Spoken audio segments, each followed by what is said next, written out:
first preseason game with the Nets, Irving aggravated a facial fracture when he made contact with Rajon Rondo on this play. Are you concerned about Kyrie's durability this season, Matt? I think his durability is going to be key to their success. Already shorthanded with KD. Kyrie's had some injury problems and definitely has had some facial fracture problems. So, hopefully his face has time to heal, but they're definitely going to need him out there. We talked about it a little bit earlier. I think they have two luxuries. One is that they have a really good guard, and Spencer Dinwiddie can step up and is a starting caliber guard in this league. But the other thing is, they're in the East. Let's be honest, man. Like, you can take a couple months off in the East and still be right in the thick of things. If they were in the Western Conference, it'd be a different story, I think. It's going to be interesting. Like I said, I like what they're doing. Obviously, he's a key piece to it. Getting him acclimated, getting DeAndre Jordan acclimated, getting Wilson Chandler back. They have some key pieces, but I think Kyrie's obviously one of the main ones. All right. Dion Waiters dropped a game-high 19 points in just 16 minutes off the bench versus Charlotte. Waiters, who's entering his 8th season, was asked by a reporter if he could, quote, ever accept being a reserve. His answer, no. Is this attitude okay from someone who's coming off the bench? I like him. He's so talented, and he's just getting his feet wet again in the NBA. You know what I mean? Right. He's been out for a little bit, so I would just like to see him accept whatever role it is. We know how talented he is. Whether you're a sixth man or not, you're still going to be in there at the end of the game. Accept it and let your play do the talking. If your play puts you into the starting lineup, let it be. But especially with Miami, with how Riley is and Spoelstra, they're not really with any kickback. So I hope he doesn't mess any kind of situation he has up going, because he's got a lot of talent. And to be honest, isn't it more important to be on the floor at the end of the game than people don't get it? Doesn't matter who starts, man. It's about who finishes. Yeah, I mean that's when you really want to be on the floor. All right. Trae Young continues to shine in the preseason. He dropped 18 and 5 last night. In a recent interview, Young told Yahoo Sports, quote, I believe I have a chance to be an all-star this year. So, Matt, does Trae make the all-star team in his second season? I think he's got a chance. There's obviously some talented guards. I would say that it would be a lot heavier in the West if you're in the West, but he's in the East. There's a handful of guards that are there, but he has just as good a shot as anyone else to make it. Yeah, I think there's two conversations. Right? One is he popular enough to be a starter? Probably not, maybe not at this point. But the other thing is, if the Hawks are winning, then I think the coaches will always reward that. They got a good young team. Yep. Very talented team. Very exciting to watch. And I think for him, if he wants to be an all-star, I think team success is going to be pretty important for him. All right. Houston beat the Raptors in Japan early this morning. That was our second look at Russell Westbrook and James Harden together with the Rockets. There were MVP chants from the crowd in Tokyo. Harden was asked about it and said, quote, both of us have accomplished that feat. I think the reason that we're here together is to accomplish something bigger than that. Matt, do you think Harden and Westbrook have moved past individual awards? I think they are. I think they have. They've accomplished pretty much everything you can accomplish as an individual. Now it's about getting that ultimate ring, which they both want. And like I said, if they can make this work, they have just as good a chance as anyone in the West to come out.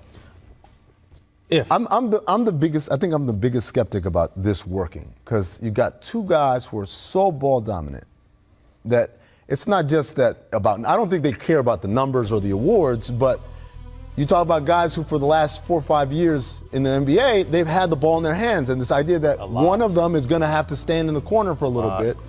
How hard is that for them to adjust to that? We're going to have to see. I mean, just thinking with James' ability to shoot, you would think it would be easier to have James standing on the side, off ball, and Russ on the ball. But, with it being James' team, it's going to be interesting. But like I said, when this first happened, these guys are real friends. Teammates are teammates, but friends are friends. And I know they're willing to sacrifice a lot more for each other, and they're going to have to sacrifice. I mean, they have a great supporting cast. It's really up to how those two gel as far as they go. Let me ask you this, because you've got a lot of friends around the league. You've played with friends. What's that like? How does that impact team success or maybe team not so success? It's different. It's different. Like I said, you'll run through a wall for someone you really, really like, really love as a brother. And I feel that's what these guys are brothers, and they'll take that extra step for each other. So it's really going to be a lot of sacrifice on both their parts. For the greater good of the team, but just kind of figuring out what that looks like, because we don't really know what that looks like. How is James going to be if he has a string of games under 20? Yeah. How Russ is going to be if he's shooting 20% from the three-point line at some point in the season. So there's lots of, unknowns, but I think if they can gel, like I said, they got a good team. The other thing is, I think those things are easier to live with if you're winning. If you're not winning, then it's, I tried. I did my sacrifice. Right. Now we got to do it. I'm going back to my way. I'm going back to my way. And I think those are the things that they're going to have to face. And when you talk about winning and losing in the Western Conference, like we talked about pretty much all summer long, sometimes it ain't even your fault, man. It's a tough place. All right, this just in at the buzzer. Draymond Green was asked if he thinks other NBA players will refrain from speaking out on future social or political issues. That's basically the CNN question. Draymond said, quote, "No, I don't think so. I think any issue that touches you per se, guys are going to speak out about it. As Daryl Morey did with this situation, when you speak out on an issue, it's America, so you have freedom of speech. You've never really seen a reaction like this because we all know that it's America, and whatever your position is on certain things, if you want to take that position, you can take that position." Matt, if you were in the league, would you be worried about speaking out publicly on controversial issues? I feel like this is a dumb question. I know how Matt Barnes is. I'm never worried about speaking about on anything. But I think everyone's making a great point. You speak on what you know and what you're passionate about. You don't want to come off misunderstood or uneducated. And I think it's been a great stance for these players until they really have a grasp of what's going on, just to say nothing.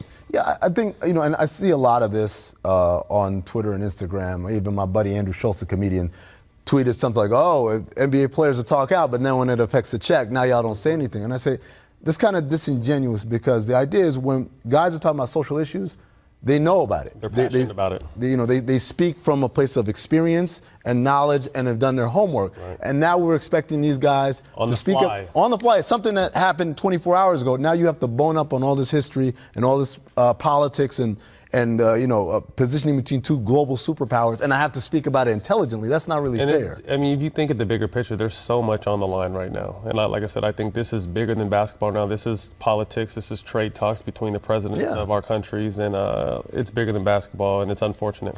We talked about it yesterday. This is not just the NBA. As a country, we have a lot of stuff going on with China. All right, Matt, thanks for joining me. Thank you for Ramona Shelburne for joining us as well. We'll be back tomorrow. I'm hosting again.